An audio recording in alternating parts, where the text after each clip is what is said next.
നിങ്ങളോടൊപ്പം എല്ലാ കാര്യത്തിനും ഞാൻ സജീവമായി കൂടെ ഉണ്ടാവും. ഞാൻ ഒരിടത്തും ഓടിപ്പോവാൻ ഉദ്ദേശിക്കുന്നില്ല.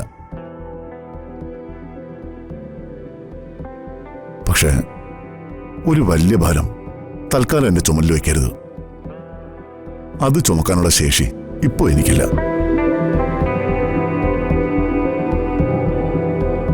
ഒരു 20-അംഗ മന്ത്രിസഭയുടെ രൂപരേഖ ഞാൻ തയ്യാറാക്കിയിട്ടുണ്ട്. അത് ഞാനൊന്ന് വായിക്കാം. സാറ് ഞങ്ങളുടെ പ്രതീക്ഷ തടുത്തെറിഞ്ഞല്ലോ. അങ്ങനെ പറയില്ല സദാശിവൻ സാറേ. ഞാൻ ഈ കാര്യങ്ങളൊക്കെ സെൻട്രൽ കമ്മിറ്റിയെ അറിയിക്കാൻ ഇന്ന് ഞാൻ ഡൽഹി പോകുന്നുണ്ട്. ഞാൻ പുതിയ മന്ത്രിസഭയുടെ ലിസ്റ്റ് വായിക്കട്ടെ?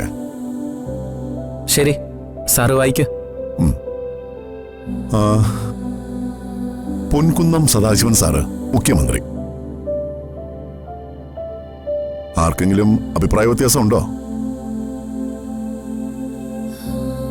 ആർക്കാ സാർ അഭിപ്രായ വ്യത്യാസം?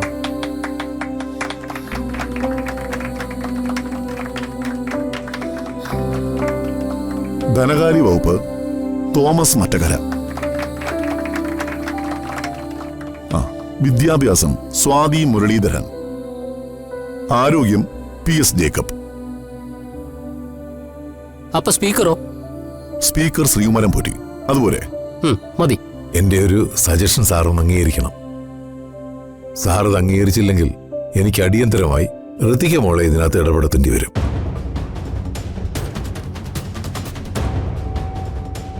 മുഖ്യമന്ത്രിയാണ് സാധാരണയായി ആഭ്യന്തരം കൈകാര്യം ചെയ്യുന്നത്. ആ കീഴ്വഴക്കം നമുക്കൊന്ന് മാറ്റിയാലോ? വിജിലൻസ് ഉൾപ്പെടെയുള്ള ആഭ്യന്തര വകുപ്പ് സാറ് കൈകാര്യം ചെയ്യണം. സാറ് പറഞ്ഞത് കറക്റ്റാ. സാറ് എതിര് പറയരുത്. അല്ല, നമുക്ക് കൈയടിച്ച് പാസ്സാക്കാം സാറേ. അതിനെന്താ?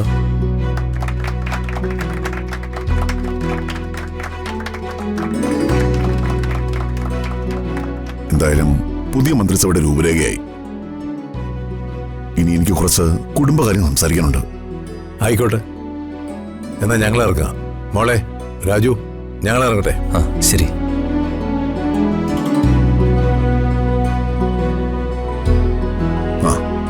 നമുക്കിനി അല്പം കുടുംബകാര്യം സംസാരിക്കാം. മാറിക്കേ. അതെന്താ പ്രതാപ?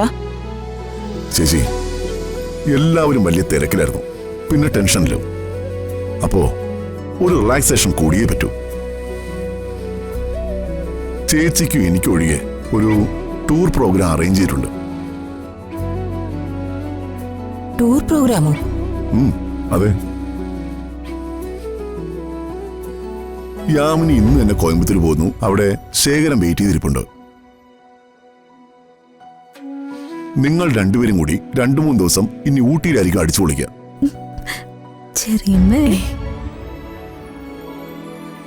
അതിന് ശേഖരേട്ടൻ എന്നോടൊന്നും പറഞ്ഞില്ലല്ലോ.